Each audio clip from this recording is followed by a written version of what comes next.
So, welcome to the Adventures in Learning podcast. I'm your host, Dr. Diane, and today I am so thrilled to introduce you to a woman who I first met on a ship. And I met her as we both saw Antarctica approaching, and both were looking out at it with the same wide eyed, childlike wonder and joy. And I knew as soon as I saw this woman, I wanted to be her friend.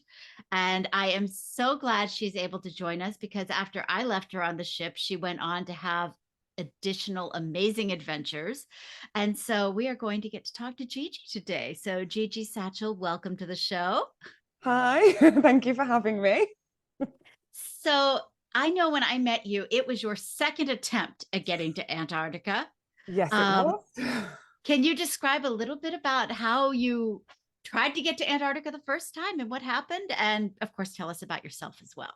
Okay, well, yes, I'm Georgina Satchell, but everyone calls me Gigi.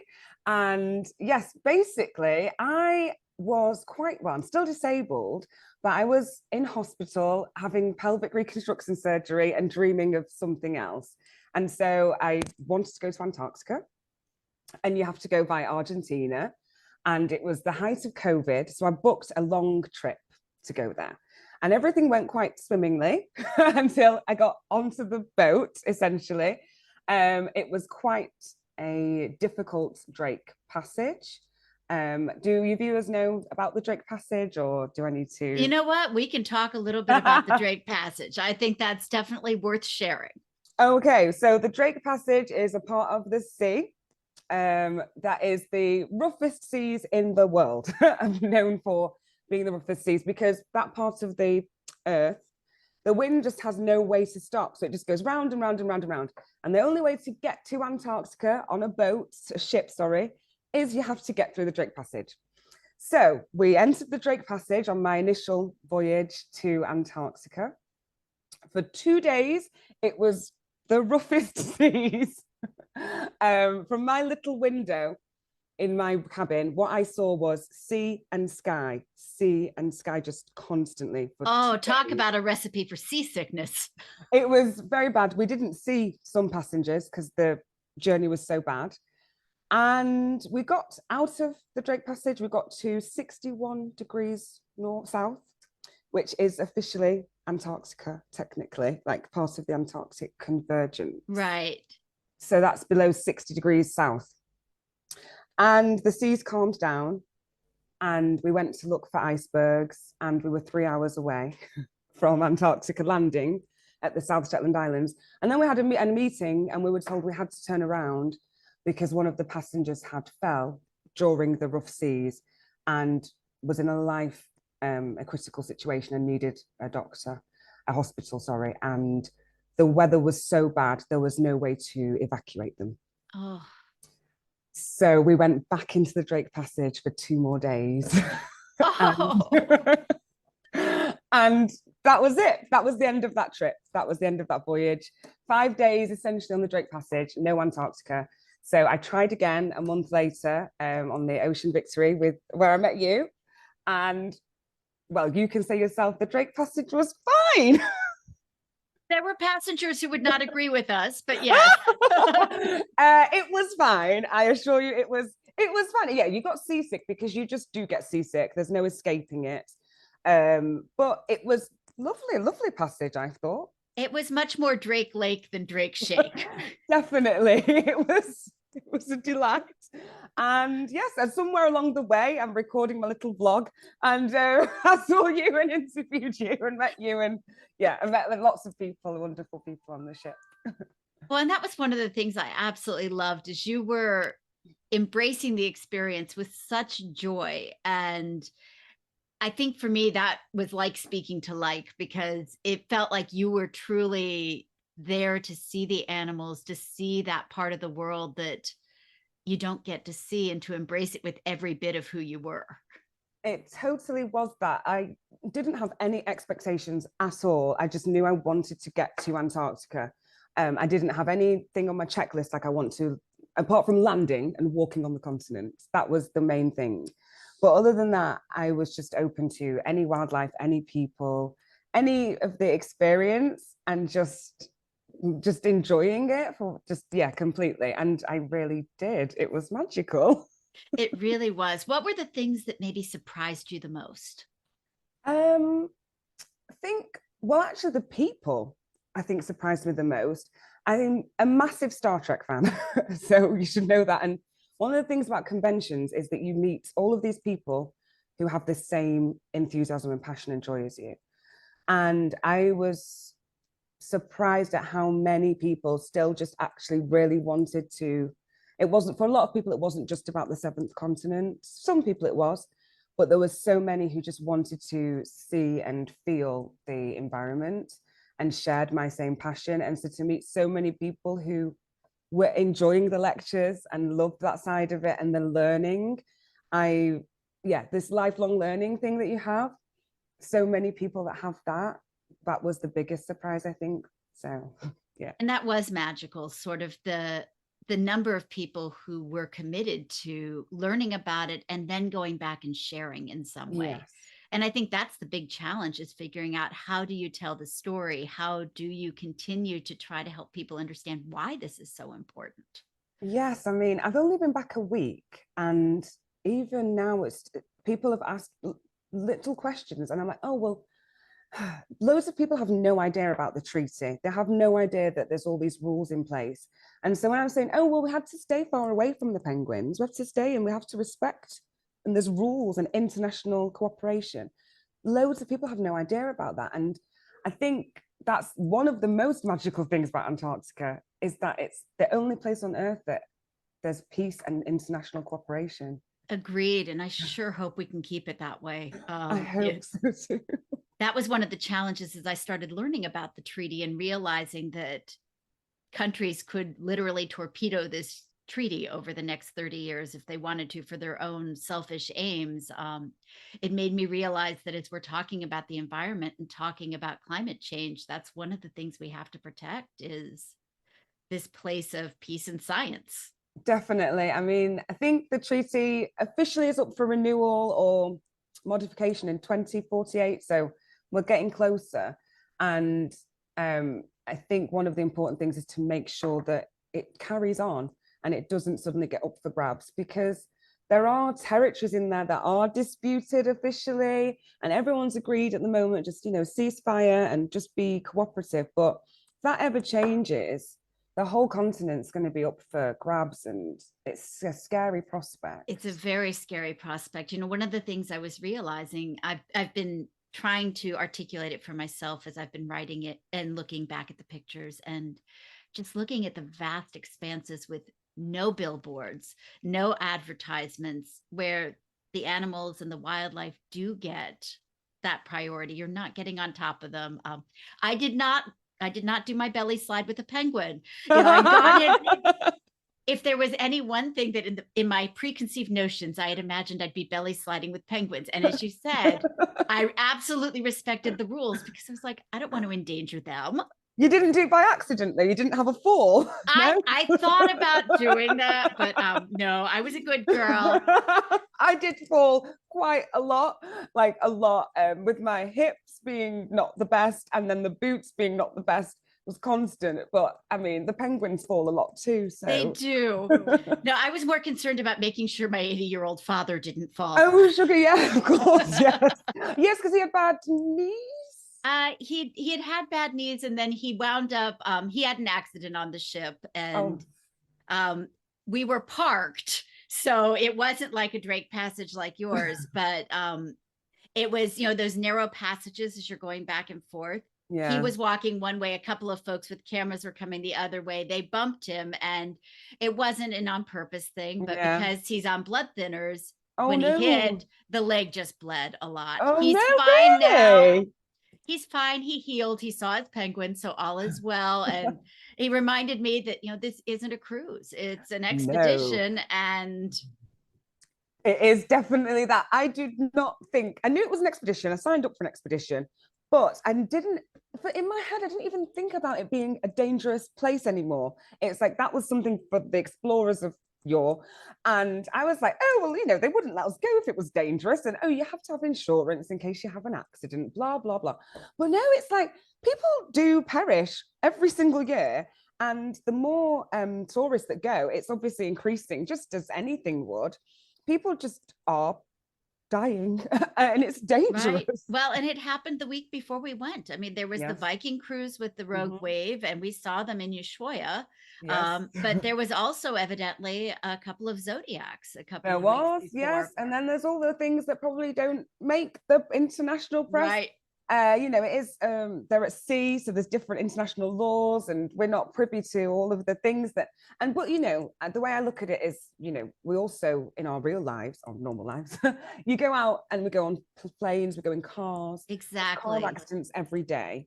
So there's naturally going to be incidents right on these vessels. But yes, I was not completely aware that it was dangerous. I just thought, oh, we're just, gonna go and I don't know, just see things, and I'll just go to Antarctica and I'll see things, and that'll be nice, and I'll go home. And I did not expect that, one, it would be dangerous, two, the expedition might fail, or three, that it would be so life-changing in my for myself as well, like personally.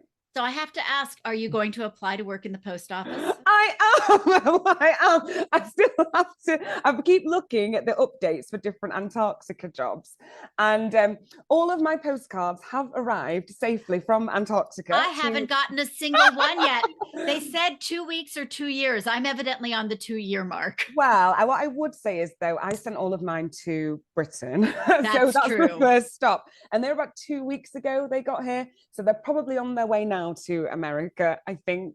Well, that's good to know. We sent them the same day. Yeah, we did. So I know that they're definitely they're in the British shores. Well, that's good. On their way. Yeah. But also, we did have Royal Mail strikes in the UK, and lots of holidays with Christmas and New Year. So true. Despite that, I'm still really impressed that they've all got here. So and for those who don't know, that was one of the coolest things I thought we saw was Port Lockroy, and the idea that Britain has a post office, and it's the southernmost post office you can reach in Antarctica.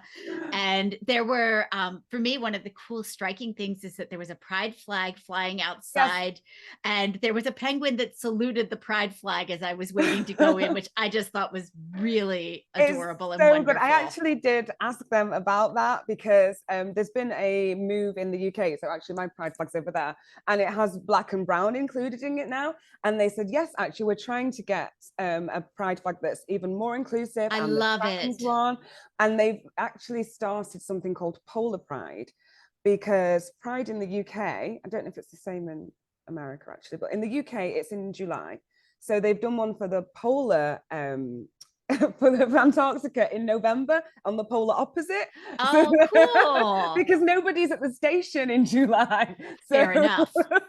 So yeah, they are really being really awesome, I think. And I love the post office anyway. Like I am a patriot, I guess, or something, but I do love the post office. I think it's one of the best institutions we have in the United Kingdom. So I'm like a massive fan, and I'm so glad that they're doing a great job. I thought that was just fascinating, and I would have loved, I was talking to Guy about it, and I was like, I want to work there. And of course they've changed the rules, and Americans were out of luck. No, I know. And now I think with Brexit as well, even the Europeans are out of luck. So it is just for British people now. So I've got a bit more of a chance. Well, I hope you get it. And if you do, I'm going to find a way to get there to see you. Oh my gosh, yes, please do. I'll be waiting. We're like, oh, hello, come in. Because, well, it's also a museum, isn't it? It is. So yeah, that was interesting. All the girly pictures were quite. They were, and I found myself wondering, since the current crew is all female, I was like, what would happen if they took over the pictures? What are we going to see? It's probably the same, given the flags. I think. Could be. But it might be a little more updated. Yeah, maybe that. Like, I don't know what you would. I don't know. The concept's peculiar to me anyway. Just like putting up girly posters. It was a very World War II thing. Yeah, but I think the film star thing, then pictures of that, if we think about it more like that, is like quite nice, because you always see pictures of Marilyn Monroe and whoever. So, I was fascinated by the meteorological tools that they had in there as well.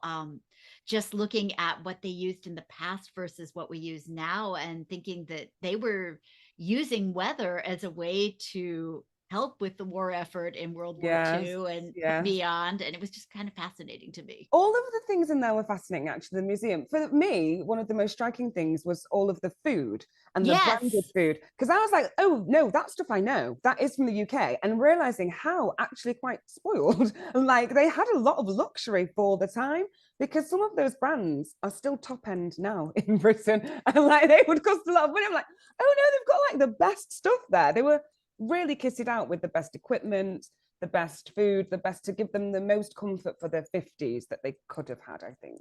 That's a really interesting perspective because you would know what I wouldn't in terms No, of the right. foods. Yeah, it was definitely like, I was like, no, that is stuff. I'm from the north of England, and in the north of England in the 1950s, that was not accessible to a lot of people. So I'm like, no, these guys were like really lucky actually at the time. So they had good food. They had good food, they had really good equipment, as you say, for studying the weather. And just, yeah, apart from obviously, you know, it being very cold and dark and Antarctica and yes, all that stuff. The rest of it was great, I think. I was reading this morning, they just discovered a brand new emperor colony using satellite imagery. Really? Like it's one that they'd never seen before. It's in Western Antarctica, and it was Ah, discovered in December, but they just released it in January to coincide with Penguin Awareness Day. ah, And he had seen the smudges from the satellite. It was penguin guano, which, as you oh, know, actually, I is did read so about that. distinct. Yes, wow. And so they saw these brown smudges on the satellite, and they were able to zoom in closer and see the penguins themselves. And it's an emperor penguin colony, and they could see about 60,000 Wow. penguins. And they say it's a small colony, but it's reassuring to know that there's another one because they only breed on sea ice. And so Mm, as the sea ice is melting, they're probably the most endangered of the penguins. And wow. so to find another one was a big deal. But that was sort of one of the takeaways that I took from that. We didn't see emperors on our trip, No, but we didn't, because you've got to go further inland. But it's interesting you said it was Western Antarctica, yeah. because I know that's the part that's unclaimed territory. So there's probably less bases there and things like that. So that's probably why we haven't noticed them before as well. So I thought that was just really fascinating that, I Yeah. mean, there's so much that we still don't know. You know, they know bits and pieces, but I was thinking about, I didn't realize there were rivers that flow underneath Antarctica. I didn't know that either. I mean, I guess there probably was, well, you just said there are. But yeah, I think there's so much we don't know and we can't know because it's so remote and so difficult to get to. Um, but yeah, and I think there's lots we still don't know about penguins, as you say, like, and there's lots of things that until you see them in real life, you don't really get how, like, they're birds, but they're very mammal-like, I think, in their Yes. behavior, and they're very inquisitive and nosy and just very curious creatures. Do you still dream in penguin? No, not really. I was always more, it was the icebergs that got me the most. I couldn't, like, I cried a lot when I was looking at icebergs because a picture can't tell you what No. it is. And it's not just the color, it's the movement of them. And I really felt like they looked like they were breathing and alive, and the changing colors and the movement. And I don't know, it was still overwhelming. It's still overwhelming to me when I think about it. And I don't know. Yeah, I can't. I love the What? way you just described that in terms of the icebergs breathing, because I've been trying to find the words for it, and that's exactly it. It is that, because they're just, and it just feels so relaxing. It's like sort of watching a child sleep or a dog sleep. It's almost like that sort of movement, but with wonderful colors as well. Well, and then that whole compressed ice with the bubbles and the sound Mm, that accompanied it. mm. I loved that constant bubbling. It was like you were sitting in the middle of a big seltzer bath. It's everything. And you didn't do the camping, I don't think. I Did you? didn't. You camped. I did camp. And I think that's another thing where the sound of the ice cracking and those sorts of sounds and the silence. Because on the boat, you still can hear the engine hum. But on the camping out, it was the quietest that I experienced Antarctica. And you could hear just ice moving, ice cracking, and it was Oh, that's phenomenal. amazing. Yeah, I did the Yeah. kayaking, which for me was Ah, one of the most amazing experiences possible. I was on the group that went around Cooverville Island, and okay. so we wound up at first I was like, oh, I'm going to miss getting to go on land and see the penguins, but it wound up being the most beautiful way to see that island because we got so close. We were within 10 meters of shore, and Mhm. you got to see them as they were interacting with their environment. They're swimming, doing their porpoising thing Yes. right around you. And then what was even better for me is we went around the island. So you leave the penguins and you see the cormorants nesting and the terns. And then you come into ice fields. And there were these, just as you said, these gorgeous icebergs that were just breathing, and you Mm. had to give them their due because they're dangerous and you don't Yes. go right close. And Mhm. there were a few moments where we had to paddle through bergy bits, and Yes. it Well, was I just also did the incredible. kayaking, and I completely agree with you that thing where you're like, I don't want to miss out on a landing, but it definitely was It was worth worth missing the out on a landing. trade-off. Mm.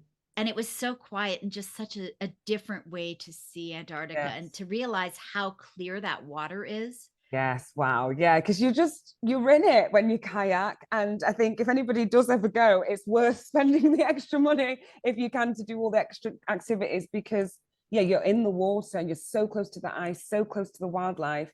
And the way that you can't get in a Zodiac, you can just get so close to everything. And it's just quiet and peaceful.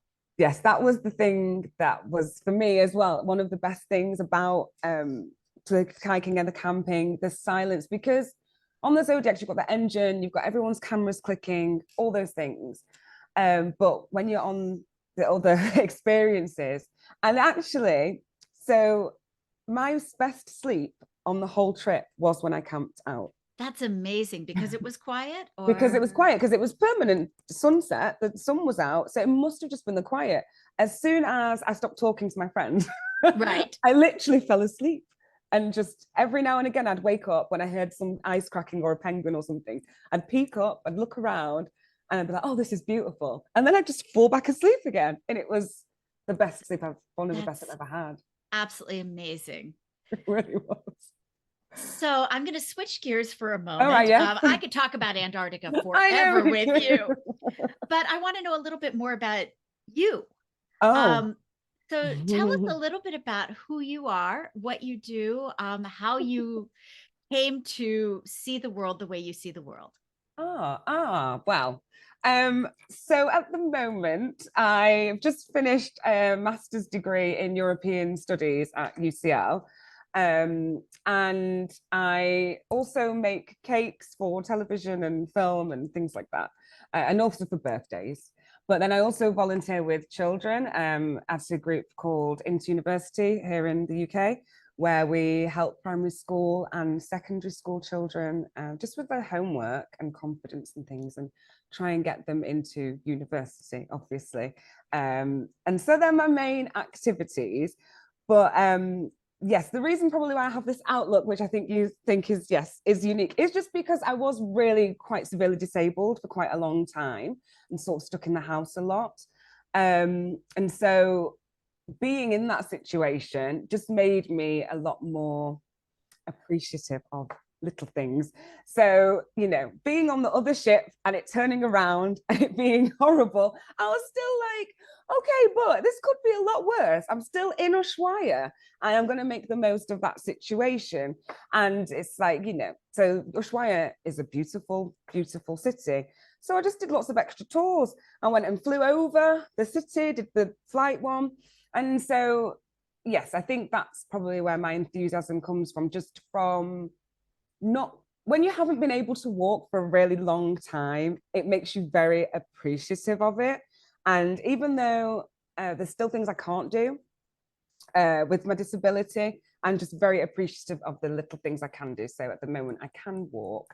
So I'm very happy about that. So I do as much as I can when I can and take my medicine when I have to. And yeah, I got to go to Antarctica. So Which yeah, is just amazing. yeah, how could I not be happy about that? I don't know how I couldn't be. Exactly. So you mentioned you make cakes for film and television. Would we have seen your cakes on anything? You might have seen some of my food. There's a film on Netflix called Father Christmas is Back, and I did some of the food in that. So it wasn't just the cakes, but some of the Christmas scenes. But the rest of it, I'm not sure actually. Probably not. Maybe some adverts in England. Yeah. How did you get into baking? Again, because I was disabled, so I just was like, okay, I can't walk, but I'm at home all the time. So what can I do? And you can make cakes while you're sat down in a chair. So that was how I got started. So would we ever see you on the Great British Bake Off? No, because they have to stand up for that show. So yeah, I Oh, don't know if you've noticed, they're always stood up. So I did think about applying for it, but I was like, I can't. And I don't know how they would make it accessible for me. So I just wasn't, yeah. I think you should apply and ask them to make it accessible. That's true, maybe. But now it's not on the BBC anymore. I don't know if I could, because I'm like, I need to be on the BBC. Oh, we get you on Netflix though. That's true. I know, but I've been like one on my high horse. I was like, no, you can't leave the BBC. There was a big controversy in England, you see, about like leaving the BBC and going to where there's adverts. So the BBC has no, we don't have advertisements on the television. So we pay a license fee instead. And so, yeah, there was a big controversy that now the Great British Bake Off has advertisements. Yeah, I can see that. I know it's normal for you guys, but we have this BBC has yes, no advertisements on the radio or on the television. And so we're like, it's like, oh, the BBC, NHS and the post office, we're very all about it. You know what? That's okay. You're allowed to be. Thank you. So what's it like being back in England after traveling for it's been a month at least, 3 right? months. 3 months. Yes. Actually, so the biggest thing that I noticed when I came back was it's really cold, but I'm really happy about that. It's actually colder here than it was in Antarctica. And I mean, if that doesn't say something about global warming, I don't know what does really, honestly, because London's quite warm compared to where I'm from. So I'm from Manchester, so it's further north. Yeah, so it's really cold. But yeah, other than that, it's just the same when you get back, really. Nothing's really changed. So yeah. But you've changed a little bit. Maybe. I'm definitely more like looking into how I can help Antarctica, and that's something that's changed.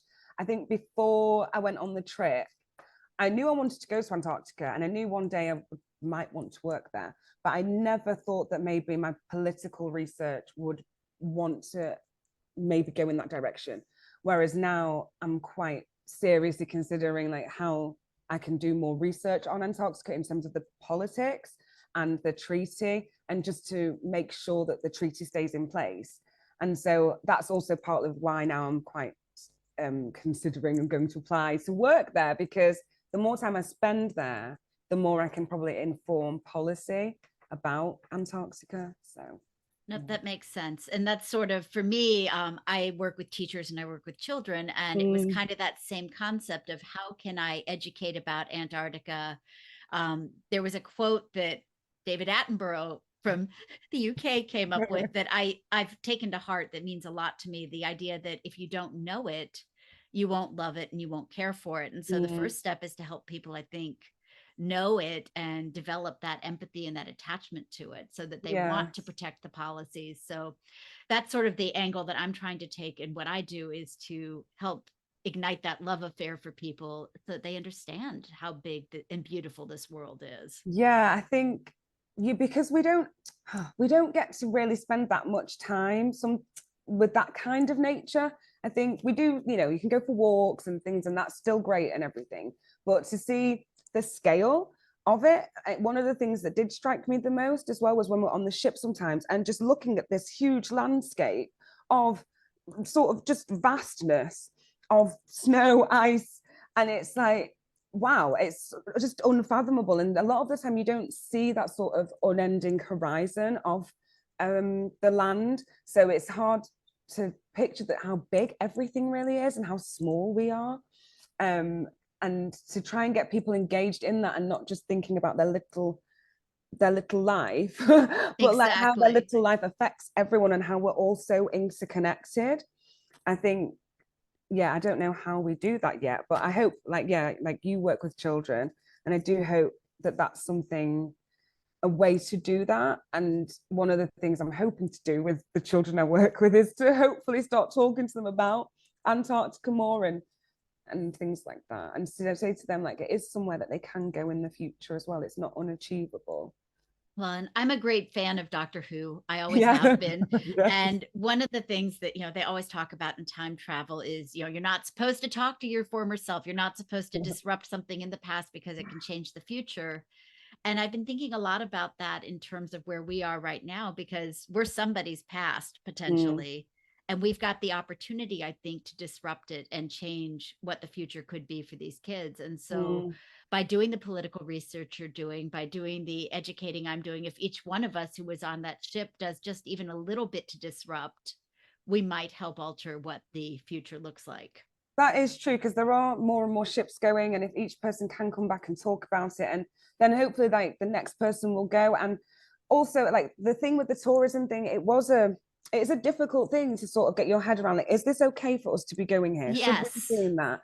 And I think as long as each person who goes does come back and talk about it and promote and do some activism for Antarctica, then it is worth any of the journeys that we make, and it is worth any of the tourism and the disruption that comes with that, because each person has the power to affect the outcome there. I agree. So last question for you today, and I hate to let you go because I've absolutely loved every moment of this, but what are the next adventures for? Well, I'm going on some short little trips just to Berlin and Edinburgh just to see some friends, but then I'm going to Mexico in a couple of weeks to go and look at some of the cultural artifacts, I guess. And was it the Aztecs? Yes. Yes. Sorry, I'm rubbish. I only just booked it. So Mexico, and then I'm going to go and meet someone that I met on the ship in April in LA.